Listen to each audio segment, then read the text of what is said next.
Hello hi നമസ്തേ നമസ്കാരം. നമ്മുടെ pineapple മധുര പച്ചടി പോലെ തന്നെ വളരെ അടുത്ത കാലത്തായി കേരള സദ്യയിൽ കടന്നുകൂടിയ ഒരു വിഭവമാണ് ചെറുനാരങ്ങ കിച്ചടി. ഒരുപക്ഷെ പലരും ഇത് കണ്ടിട്ട് കൂടി ഉണ്ടാവില്ല, അല്ലെങ്കിൽ ലെമൺ കിച്ചടി. ഇന്ന് ഈ ഒരു റെസിപ്പിയുമായിട്ടാണ് അമ്മ വന്നിട്ടുള്ളത്. സദ്യാവിഭവങ്ങളിലെ ഒട്ടുമിക്ക റെസിപ്പീസും കറി വിത്ത് അമ്മയിലൂടെ അമ്മ നമുക്കായി ഷെയർ ചെയ്ത് കഴിഞ്ഞു.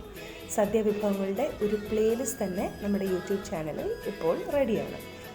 അപ്പോൾ എല്ലാവരും പ്ലേലിസ്റ്റിൽ പോയി കേരള സദ്യാവിഭവങ്ങൾ എന്ന ഫോൾഡർ ഓപ്പൺ ചെയ്ത് എല്ലാ റെസിപ്പീസും ട്രൈ ചെയ്യണം. ഈ വരുന്ന വിഷു കറി വിത്ത് അമ്മയോടൊപ്പം ആകണം. ചാനൽ സബ്സ്ക്രൈബ് ചെയ്യാത്തവർ സബ്സ്ക്രൈബ് ബട്ടൺ ഒന്ന് ക്ലിക്ക് ചെയ്യണം. അതോടൊപ്പം തന്നെ നിങ്ങൾ ട്രൈ ചെയ്യുന്ന എല്ലാ റെസിപ്പീസിൻ്റെയും ഫീഡ്ബാക്കും കൂടി ഞങ്ങളെ കമൻറ്റ്സ് വഴി അറിയിക്കണം. ഞങ്ങൾ വീണ്ടും വരുന്നതറിയാൻ ബെല്ലൈക്കൺ കൂടി ഒന്ന് ക്ലിക്ക് ചെയ്യണം. അമ്മയുടെ ചെറുനാരങ്ങ കിച്ചടി കാണാം. അപ്പോൾ ഈ ഒരു കിച്ചടി തയ്യാറാക്കാനായിട്ട് വേണ്ട ഇൻഗ്രീഡിയൻസ് ആണ് ഇതൊക്കെ. ഞാനൊരു 5 ചെറുനാരങ്ങ എടുത്തിട്ടുണ്ട്. നല്ലവണ്ണം പഴുത്ത ചെറുനാരങ്ങ നോക്കി 5 എണ്ണം.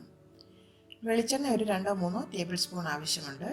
പിന്നെ കടുക് വറക്കാനായിട്ട് 2-3 വറ്റൽമുളക്, 1 ടീസ്പൂൺ കടുക് വേണം, ഒരു 2 തണ്ട് കറിവേപ്പില. പിന്നെ ഒരു 1/4 കപ്പ് കട്ടിയായിട്ടുള്ള തേങ്ങാപ്പാൽ എടുത്തിട്ടുണ്ട്. ഒരു 1/4 കപ്പ് കട്ട തൈര്, അധികം പുളിയില്ലാത്തത്, നല്ലവണ്ണം ഉടച്ചു വെച്ചിട്ടുണ്ട്. ഒരു 5 പച്ചമുളക് ഇതുപോലെ ചെറുതായിട്ട് അരിഞ്ഞു വെച്ചിട്ടുണ്ട്.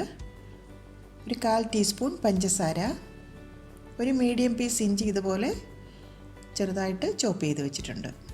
ഇത്രയുമാണ് നമുക്ക് ഇതിനായിട്ട് ആവശ്യമുള്ള ഇൻഗ്രീഡിയൻസ്. ആദ്യം തന്നെ നമുക്ക് ഈ ചെറുനാരങ്ങ ഒന്ന് സ്റ്റീം ചെയ്തെടുക്കണം. ഒരു 10 മിനിറ്റ് ഒന്ന് സ്റ്റീം ചെയ്തെടുക്കാം. അപ്പോൾ അതിൻ്റെ പുറത്തെ ആ സ്കിന്നൊക്കെ ഒന്ന് സോഫ്റ്റായി വരും. അതിനായിട്ടൊരു സ്റ്റീമർ ഞാൻ സ്റ്റൗവിൽ വെച്ചിട്ടുണ്ട്. അതിലേക്ക് ഈ നാരങ്ങ അങ്ങ് നമുക്ക് പെറുക്കി വെച്ച് കൊടുക്കാം. ഇനി നമുക്കിതൊന്ന് അടച്ചു വെക്കാം. ഒരു 10 മിനിറ്റ് നമുക്കൊന്ന് വെയിറ്റ് ചെയ്യാം. ഇപ്പോൾ ഒരു 10 മിനിറ്റ് കഴിഞ്ഞിട്ടുണ്ട്. ഇപ്പോൾ നാരങ്ങയൊക്കെ നല്ല സോഫ്റ്റായിട്ട് വന്നിട്ടുണ്ട്. ഇനി നമുക്കിതൊരു ബൗളിലേക്ക് അങ്ങ് മാറ്റാം. അപ്പോൾ ഓരോ നാരങ്ങ ഞാനൊരു 4ആയിട്ടങ്ങ് കട്ട് ചെയ്തിട്ടുണ്ട്. നിങ്ങൾക്ക് വേണമെങ്കിൽ കുറച്ചും കൂടി ചെറുതായിട്ട് വേണമെങ്കിൽ ഒന്നും കൂടി അങ്ങ് കട്ട് ചെയ്ത് കൊടുക്കാം. ഞാനിപ്പോൾ ഒരു 4ആയിട്ടാണ് കട്ട് ചെയ്തെടുത്തിരിക്കുന്നത്.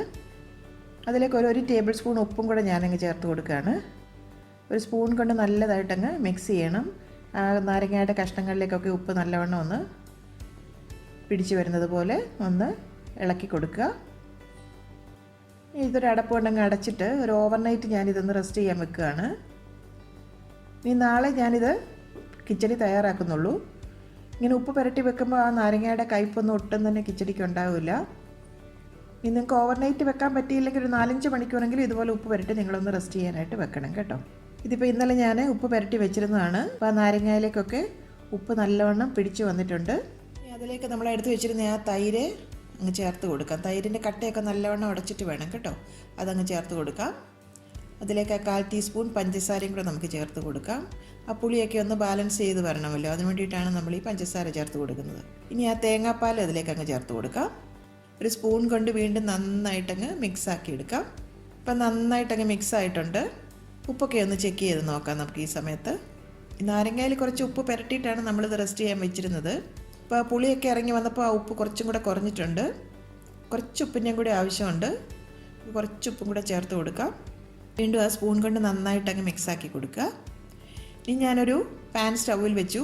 അതിലേക്ക് ഒരു 2 ടേബിൾ സ്പൂൺ വെളിച്ചെണ്ണ അങ്ങ് ചേർത്ത് കൊടുക്കാം. എണ്ണ നല്ലവണ്ണം ചൂടായി വന്നാൽ അതിലേക്ക് കടുക് അങ്ങിട്ട് കൊടുക്കണം. കടുക് നല്ലവണ്ണം ഒന്ന് പൊട്ടി വരട്ടെ.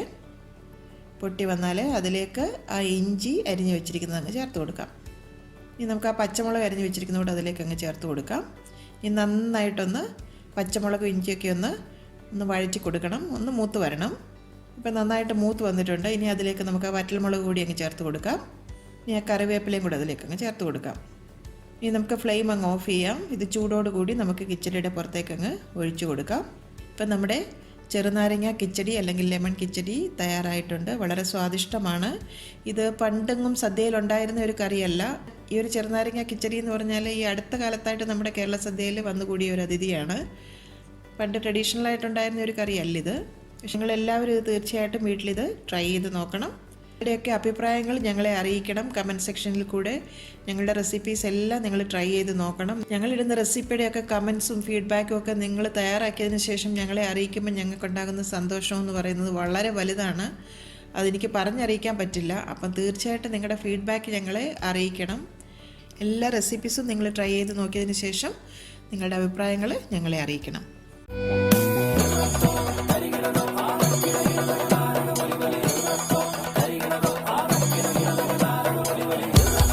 എൻ്റെ അമ്മയുടെ ഇന്നത്തെ ഈ റെസിപ്പി നിങ്ങൾക്ക് ഇഷ്ടമായെങ്കിൽ ഈ വീഡിയോ നിങ്ങൾ തീർച്ചയായും ലൈക്ക് ചെയ്ത് ഷെയർ ചെയ്ത് ഞങ്ങളെ സപ്പോർട്ട് ചെയ്യണം. ഒപ്പം തന്നെ കറി വിത്ത് അമ്മ സബ്സ്ക്രൈബ് ചെയ്യാനും ബെൽ ഐക്കൺ ക്ലിക്ക് ചെയ്യാനും മറക്കരുത്. പെട്ടെന്ന് തന്നെ ഞാനും അമ്മയും മറ്റൊരു റെസിപ്പിയുമായി എത്തും. അതുവരേക്കും നന്ദി, ഗുഡ് ബൈ.